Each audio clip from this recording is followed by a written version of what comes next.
মানুষের অবস্থা হলো দুই রকম।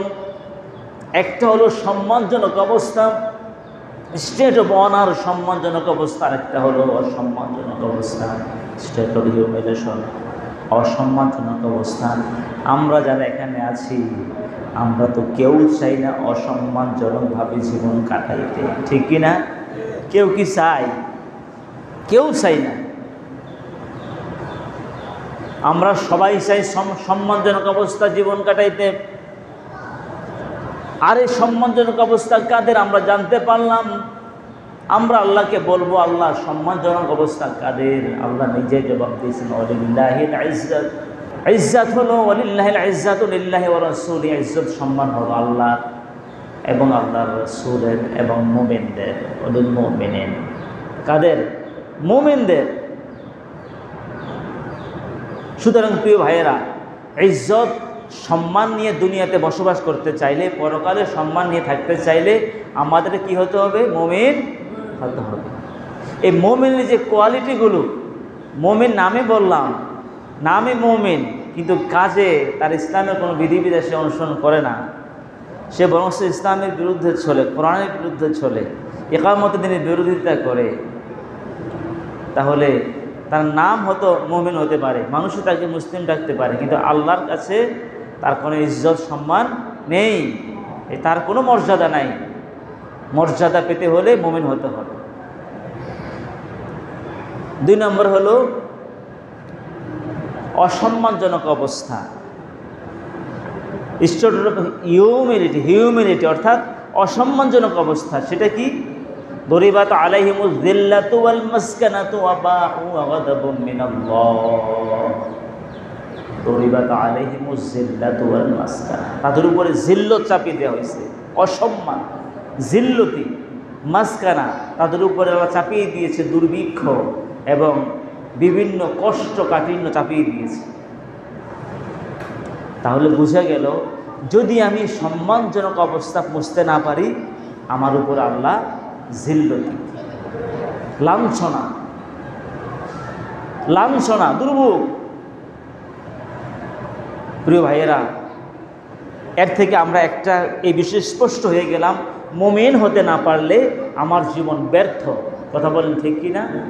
আমার জীবন কি ব্যর্থ, কোনো দাম নাই আপনার জীবনে, আমার জীবনে কোনো মূল্য নাই। আমাদের খাঁটি মুমিন হতে হবে। আল্লাহ সুযোগ দিয়েছেন মুমিন হওয়ার জন্য, সুযোগ দিয়েছেন। এখানে যারা আছেন, একজন বলেন দেখি, হুজুর আমি যদি হারাম না খাই আমি তো মারা যাব। কেউ আছেন কি না এখানে? না। আপনি যদি গতর খাটেন, মানুষের কাজও করেন, বড় ব্যবসায়ী না, সম্পদশালী না, খেটে খাওয়া মানুষ, তারপর আপনি খেতে পারবেন, হালাল খেতে পারবেন, যেরকম সুবহানাল্লাহ, পারবেন না? ইনশাল্লাহ পারবেন না? কারো কাছে হাত পাততে হবে না। প্রিয় বন্ধুগণ, এই জন্য আমাদেরকে মুমিন হতে হলে সিদ্ধান্ত নিতে হবে যে কোনো অবস্থায় যেন আমার আয় রোজগারে হারাম না ঢোকে। ইনশাল্লাহ বলেন না? এটা আমার প্রথম দায়িত্ব, যাতে হারাম না ঢোকে। মুমিন হওয়ার জন্য আমাদেরকে সর্বাবস্থায় চেষ্টা করতে হবে যে আমি কোনো অবস্থায় যেন আমার নামাজটা কাজা না হয়, আমার নামাজটা না ছুটে যায়। আমি সম্মানের জীবন চাই, আমি অসম্মানের জীবন চাই না। শুধু কি জুমার নামাজ ভাই? শুধু কি জুমার নামাজ? কয়েকত বলেন না? কয়েকত? আমি যদি প্রত্যেক জুমাতে আইসা প্রতি সপ্তাহে হিসাব নেই যে এই গত এক সপ্তাহে 7 দিন না, 5 সাতা কত? 35 অক্ত। যদি আমি প্রত্যেক সপ্তাহে হিসাব নেই, গত ধরেন জামাত শুরু হওয়ার আগে দিয়ে আমি হিসাব নিলাম যে 35 অক্ত নামাজ গত সপ্তাহে কারা কারা পড়ছেন, একটু হাত তোলেন। দেখাইতে পারবেন না? ইনশাল্লাহ পারবেননি। তো প্রতি সপ্তাহে হিসাবটা নিলে কেমন হইব? কি ভালো হইব না? যে 70% হাত তুলবেন, শুধু নামাজ 5 ওয়াক্ত পড়ছেন কিনা এটা জিজ্ঞাসা করব না, শুধু জামাতে পড়ছেন কিনা। আর যারা জামাতে নামাজ পড়ে নাই তাদের ত্রুটি হওয়ার, নামাজ ছুটে যাওয়ার সম্ভাবনা আছে। কি আছে না?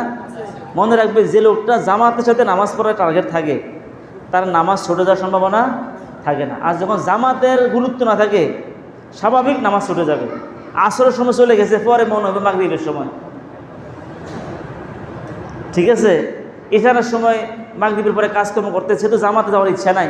আজান হয়ে যাচ্ছে, মসজিদে নামাজ হচ্ছে, তার তো মসজিদে যাওয়ার ইচ্ছা নাই। যেহেতু ইচ্ছা নেই, এই জন্য দেখবেন যে ওই যে কাজকর্ম টায়ার্ড হয়ে গেছে, পরে খাওয়া দাওয়া করছে, হঠাৎ শুয়ে গেছে, ঘুম চলে আসছে, মনে নাই এর সাথে জামাতের কথা। হবে না? এমন হবে না? আমি আবারও বলতেছি, যার 5 ওয়াক্ত নামাজ জামাতে পড়া টার্গেট নাই, ওর কিন্তু নামাজ ছুটে যাওয়ার সম্ভাবনা আছে। এখন আমি যদি বলি যে গত সপ্তাহে, এক সপ্তাহ যে 1 ওয়াক্ত নামাজও জামাত ছোটে না, কেউ আসেন কিনা হাত তোলেন, আমি কয়জন পাবো?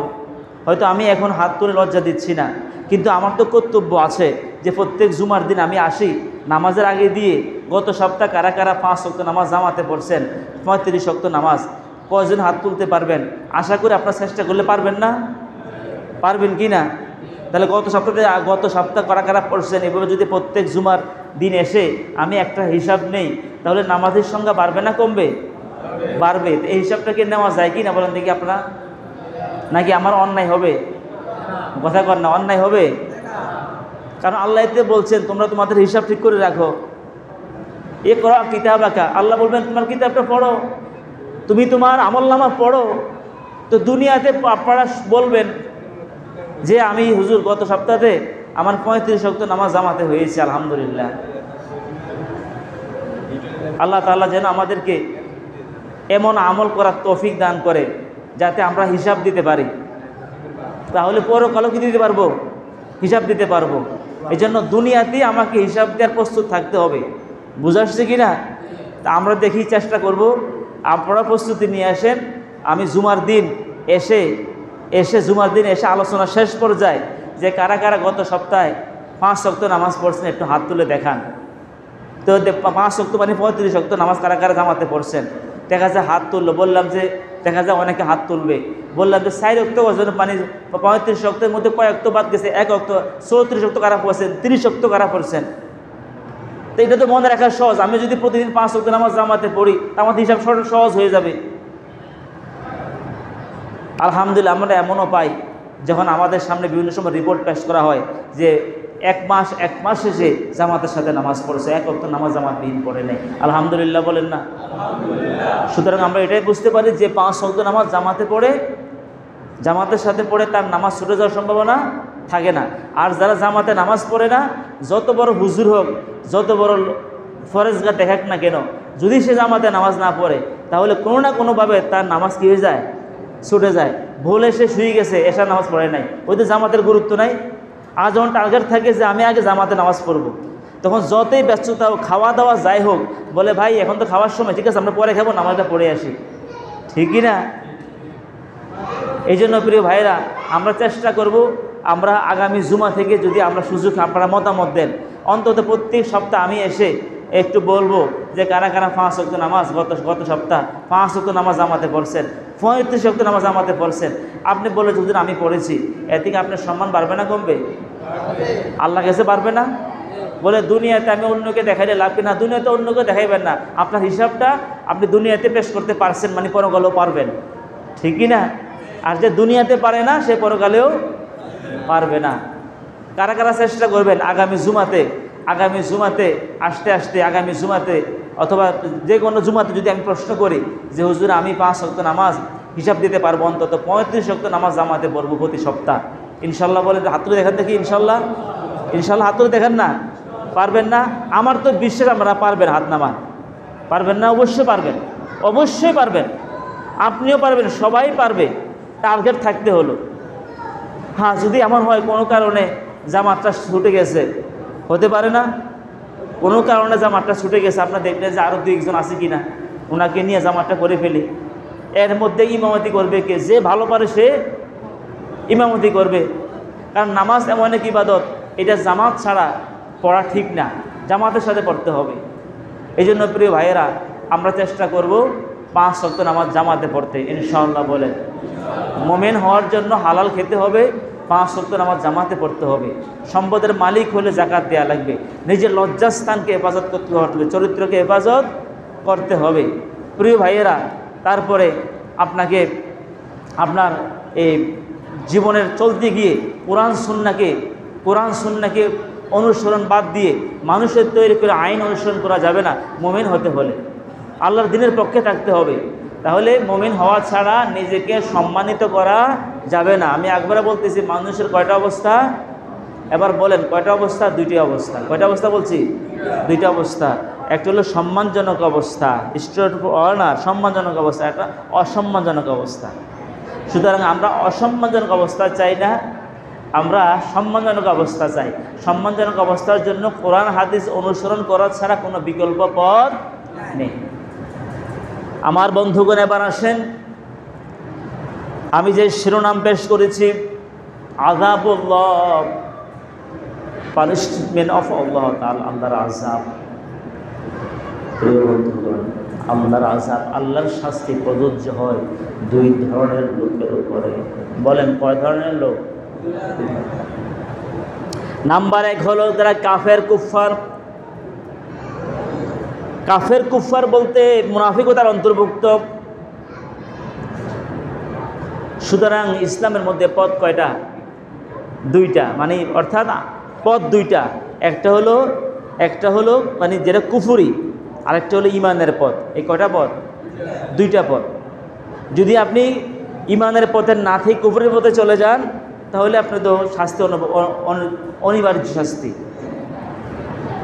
এটা বিনা হিসাবে শাস্তি হবে। আর কোনো আপনার হাসর মিজানের আর কোনো পরীক্ষা দরকার নাই, আপনার আমলনামার মিজানের প্রয়োজন নাই, সরাসরি শাস্তি হয়ে যাবে। এই শাস্তি প্রযোজ্য হয় 2 প্রকার লোকের উপরে। প্রথম হচ্ছে যেটা বলছি, যারা সরাসরি কুফরি কাজে লিপ্ত, তাদের উপরে কি প্রযোজ্য হয়? শাস্তি প্রযোজ্য হয় সরাসরি। আর 2 নম্বর হলো মানুষগুলো কালিমা পড়লো, ঈমান আনলো, মুসলমান হয়ে গেল, অথবা যেই যুগে যে নবী আসছে ওই নবীর হাতে কালিমা পড়েছে।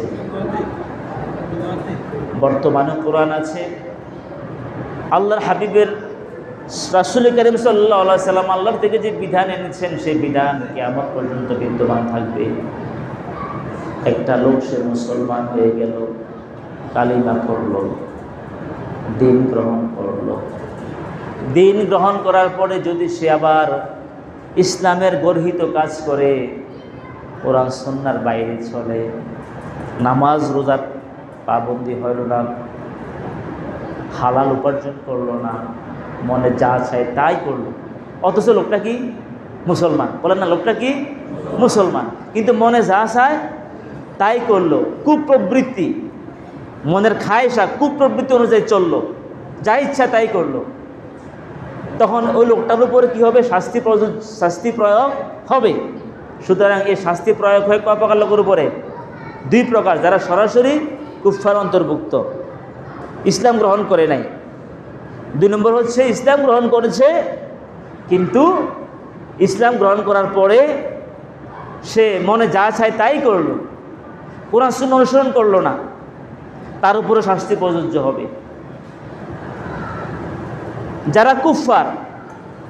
যারা কুফফার ইসলাম গ্রহণ করে নাই, তার উপরে দুনিয়াতে শরীয়তের শাস্তি প্রযোজ্য হবে না,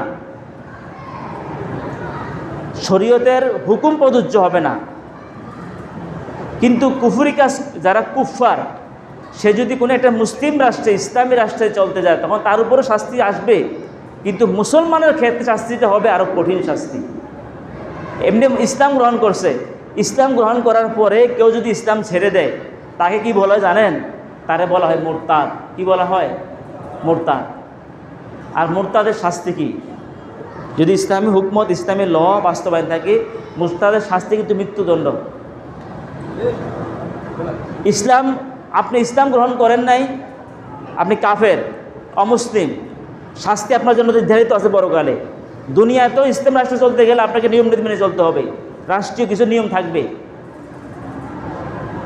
কিন্তু যখন ইসলাম গ্রহণ করে ফেললেন, যে অমুসলিম সে নামাজ না পড়লে, যেখানে ইসলামী হুকমত চালু থাকবে, নামাজ না পড়লে তার উপরে শাস্তি প্রয়োগ হবে না, পর্দা গ্রহণ না করলে তার উপরে কোনো শাস্তি প্রয়োগ হবে না। কিন্তু আমরা যখন ইসলাম গ্রহণ করেছেন, ইসলাম গ্রহণ করেছি কেন, আমরা মুসলিম হয়েছি কেন, যেন দুনিয়ার জিন্দেগিটা তো সামান্য কয়েকদিন, কুল্লু ইয়াউমিন কানা মিকদারু আলফা সানা, 2-4 মিনিট পরকালের তুলনায় আখিরাতের 1000 আখিরাতের মাত্র একদিন দুনিয়ার সমান সমান হচ্ছে দুনিয়ার 1000 বৎসরের সমান। সুবহানাল্লাহ, আল্লাহু আকবার বলেন না। দুনিয়ার 1000 বৎসর, পরকালের কয়দিন? একদিন। তা আমরা অনন্তকালে শান্তি চাই না? তো অনন্তকাল শান্তি পাওয়ার জন্য, জাহান্নাম থেকে বাঁচার জন্য আমরা ইসলাম গ্রহণ করেছি। এখন ইসলাম গ্রহণ করার পরে দেখা যায় আমি ইসলামী ল মানলাম না, ইসলামী আইন মানলাম না, ইসলামের বিরুদ্ধে চললাম, তখন আমার উপরে দুনিয়াতে শাস্তি কী হবে? ইসলামী আইন অনুযায়ী প্রয়োগ হবে। যেমন চুরি করলে হাত কেটে দাও, এটা কার বিধান? আল্লাহর বিধান। ওয়াসারিকু ওয়াসারিকাতু ফাকতাউ আইদিয়াহুমা, as to the thief, male or female, cut off his and her hand। और जो चोरी करता है उसके हाथ काट डालो, তার হাত কেটে দাও। নবী সাল্লাল্লাহু আলাইহি সাল্লাম যখন হাত কাটার জন্য প্রস্তুতি নিলেন, বনু মাখজুমিয়া গোত্রের মেয়েটিকে হাত কেটে দিবে, যখন সুপারিশ করা হলো যে তার হাতটা কাটিয়েন না, বাণিজ্য সব শেষ হয়ে যাবে, নবীজি কি ছাড় দিছিলেন? নবীজি কি বলছেন? যদি এটা আমার মেয়ে ফাতিমাও হতো, ফাতিমান্তু বিনতে মুহাম্মদ, যদি আমার মেয়ে ফাতিমা হতো, আমার মেয়ে ফাতিমা হলেও লাকাতাতু ইয়াদাহা, of course I will cut off her hand, অবশ্যই আমি আমার মেয়ের হাতটা কেটে ফেলে দিতাম। আল্লাহু আকবার। এবার সকলে জবাব দেন, ওই মেয়ের তুলনায় নবীর মেয়ের ফাতিমা রাদিয়াল্লাহু তাআলা আনহার সম্মান কি কম না বেশি? শুধু কি বেশি? সাইয়্যিদাতুন নিসাই আহলিল জান্নাহ, শুধু দুনিয়া না, জান্নাতের সকল রমণীদের সর্দার হবেন, সর্দার হবেন হযরত ফাতিমাতুজ জোহরা হযরত ফাতিমাতুজ জোহরা রাদিয়াল্লাহু তাআলা আনহা। আল্লাহু আকবার। হযরত ফাতিমা নবীজির মেয়ে, সকল নারীদের সর্দার হবেন। তাহলে বোঝা গেল ইসলামী আইন না মানার কারণে নবীজির নিজের মেয়ের হাত পর্যন্ত কেটে দিবেন। অফকোর্স, অবশ্যই কেটে দিবেন, লাকাতাতু, অবশ্যই কেটে দিবেন। প্রিয় বন্ধুগণ, আপনি ইসলাম যখন গ্রহণ করছেনই, আমরা পরকালে মুক্তি চাই, জাহান্নাম থেকে বাঁচতে চাই, নাজাত চাই। নাজাত চাওয়ার যেহেতু আমাদের মানসিকতা আছে, তাহলে আপনাকে চলাফেরার ক্ষেত্রে ইসলামী ল, ইসলামী আইন মানতে হবে কি হবে না? হবে। আপনি ইসলামী আইন, ইসলামী ল মানলেন না, এমনি জান্নাত পেতে চান, এটা কি মামার মারির আবদার নাকি ভাই?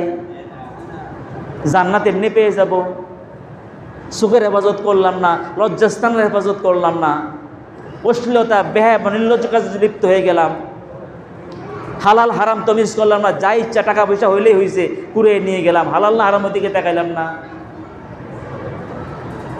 জবরদখল শুরু করলাম, জুলুম নির্যাতন শুরু করলাম না, এই জীবন জিল্লতের জীবন, এটা জাহান্নামের পথ। আল্লাহ আমাদেরকে বুঝার তৌফিক দিকে আমিন বলি।